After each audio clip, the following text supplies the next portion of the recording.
Bismillahirrahmanirrahim. Assalamu alaikum dear student. Hope that you all are doing well. My name is Meena Sabdar. I will teach you the subject of curriculum design and instruction.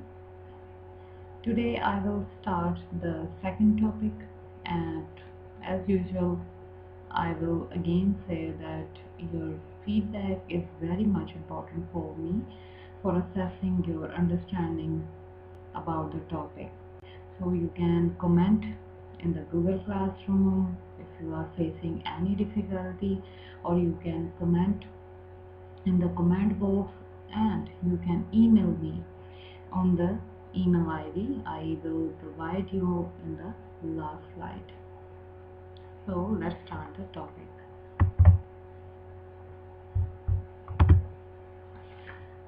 So firstly, let's have an overview of the topic, because I expect that at the end of the topic you will be able to understand the different forms of curriculum and to differentiate the different forms of curriculum.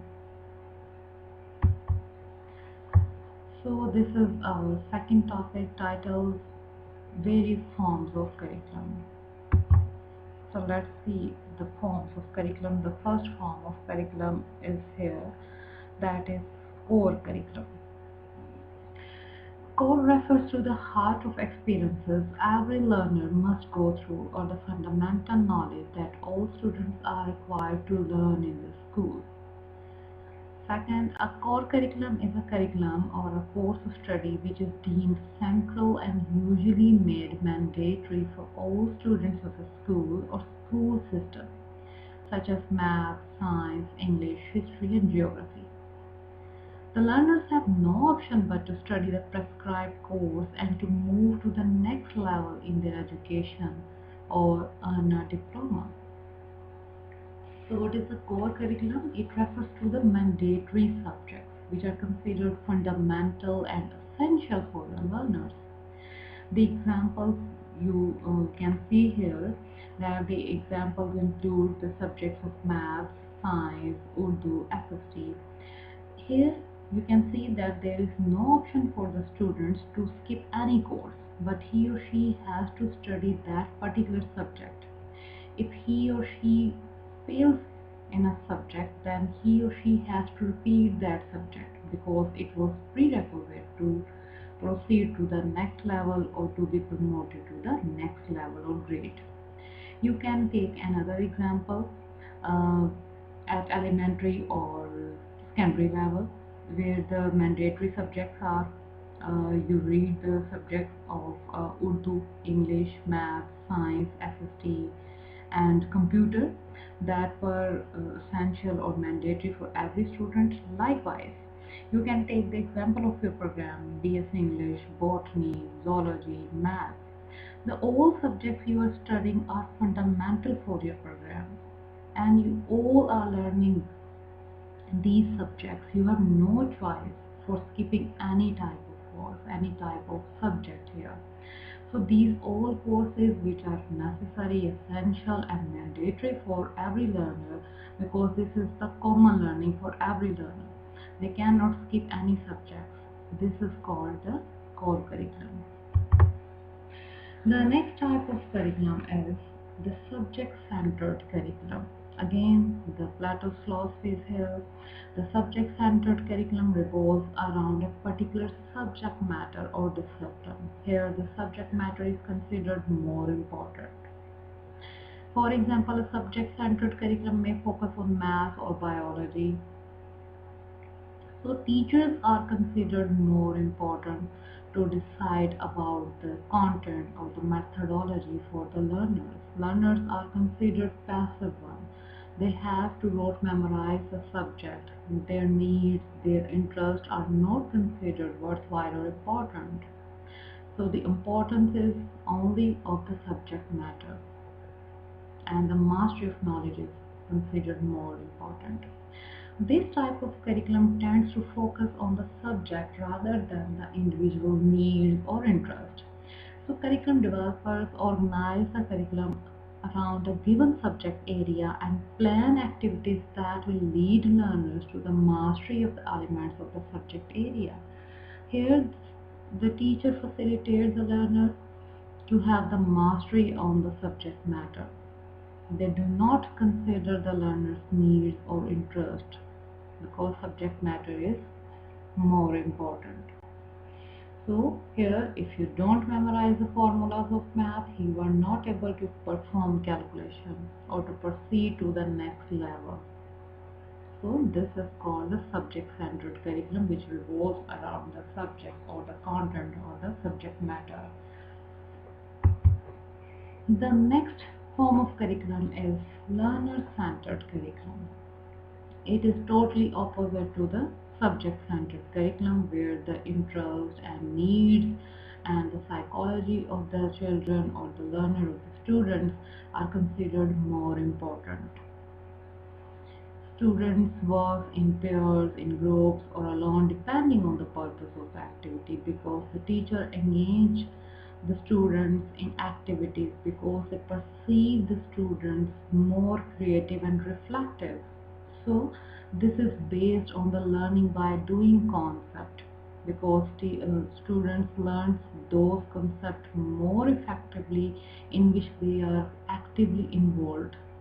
So students work without constant instructors monitoring. The role of the instructor is here to facilitate the learner's knowledge, the learner's progress, or to monitor the learner's progress, but to help the learner where he needs some improvement or where he needs the help of the teacher, not the constant monitoring. Students answer each other's question because there is a social interaction between the students.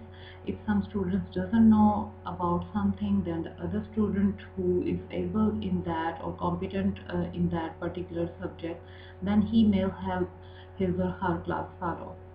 Using instructor as an information source. Here the instructor is as an information source.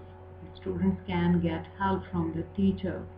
So this is only based on the learner-centered psychology. Here the students' or learners' needs are considered most important.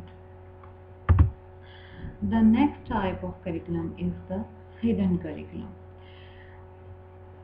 Hidden curriculum refers to the unwritten, unofficial, and often unintended lessons, values, and perspectives that students learn in schools. It means that this type of curriculum is not written in any type of document, but they are unwritten or unofficial lessons or values the teacher wants to teach to the student.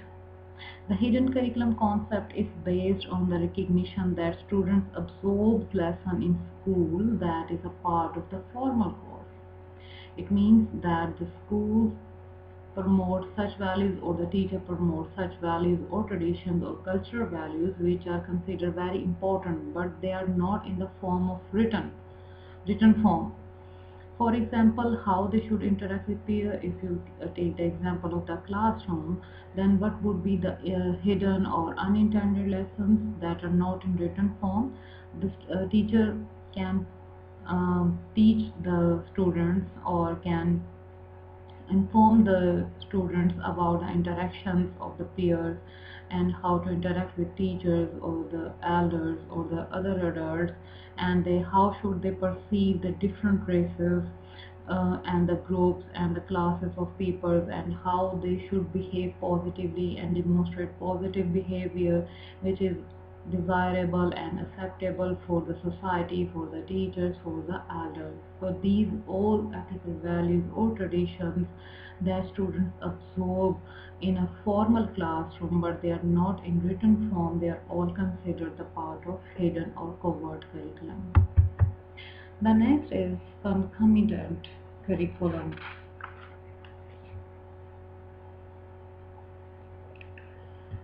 Concomitant curriculum, what is taught or emphasized at home, or those experiences that are part of a family experiences or related experiences sanctioned by the family. Here the learners learns much more knowledge or information or gain some knowledge by the family members, by the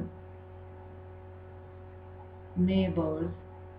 So this is the type of concomitant curriculum. This type also include the mosque or church where you can go for offering the prayers, or where the khutbah of Maulana can be included in that type of curriculum, because they provide some information, relevant experiences to the persons.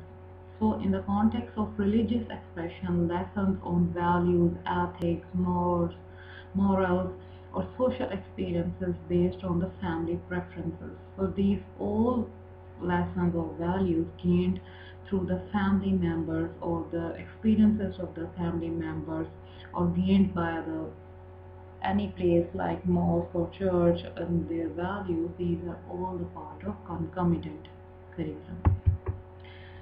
The next is written curriculum. Here is the two types of written curriculum. One is the lesson plan written by the teacher and the syllabus, and the other is curriculum designed by the curriculum developers.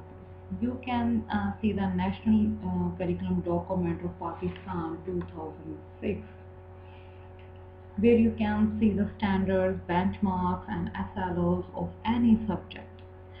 So the curriculum designed by the curriculum developers is firstly pilot tested, which means if they design a curriculum for any particular level, then they do not implement it on large level, large scale. For example, if a curriculum designer or developers design the curriculum for Punjab province, then it will not be implemented in all schools of province, but it will be implemented in samples or some schools to check the effectiveness, or to remove the weaknesses or barriers of that curriculum, because otherwise there will be a wastage of money and we cannot bear it. Especially in the context of Pakistan, we don't have so much resources available here. So firstly we have to pilot test the curriculum, so we can judge the weaknesses of the curriculum, or we can determine the effectiveness of the curriculum, and after that we can remove all the weaknesses, all the barriers from the way of the curriculum, and this way the written curriculum can be implemented on the large scale. The next is taught curriculum. The taught curriculum is all about the learning activities, the teacher's lesson or lecture, the group work in which the students are involved either in the laboratory experiments, or they are doing under the guidance of the teacher. So this is about the implementation of written curriculum. What is being taught, or an activity being done in the classroom, is a taught curriculum. This is an example of taught curriculum. So when teachers give lecture, initiate group work, or ask students to do a laboratory experiment with their guidance, the taught curriculum is demonstrated. So this is all about the teaching or implementation of written curriculum. The next is spotted curriculum. What is spotted curriculum? It means that all the instruction materials, that textbooks, such as textbooks, audiovisual materials, blogs, wikis, and other are examples of spotted curriculum, because these all things support the curriculum. Other examples might include the playgrounds, zoos, gardens, museums, and real life objects. For example, if a student is studying the zoology, he might plan a trip to the zoo, and if the student is the part of botany program, then the teacher may decide to plan a trip to the gardens, and if the student is studying the history, then the teacher might plan for a trip to the museum, to give the real life experiences to the learner. This may enhance the learning experiences or lifelong learning of the students. So it is called the spotted curriculum, because it helps teachers to implement a written curriculum, thus enables students to become lifelong learners, because real life situation provides an opportunity to the learner to become lifelong learner. They capture the things in a more effective way. This may become the more interesting things for them. Then the last form of curriculum is societal curriculum. Course 1981 defines this curriculum as a massive, ongoing, informal curriculum gained by family. This type of curriculum is actually when experiences are based on the experiences of the family or the information gained by the family, the peer groups, neighborhood, school organization, or the occupation where you are going to doing job, then the mass media and the socializing forces that educate all of us throughout our lives.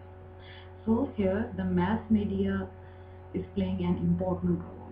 This type of curricula can now be expanded to include the powerful effects of social media. We can see the effectiveness of this media these days in critical situation also, that we are informed, but the media is providing the every type of information to us. There are other sources like YouTube, Facebook, Twitter, etc., and how it actively helps in creating new perspective because it is promoting to create new perspective, to developing new perspectives for the people.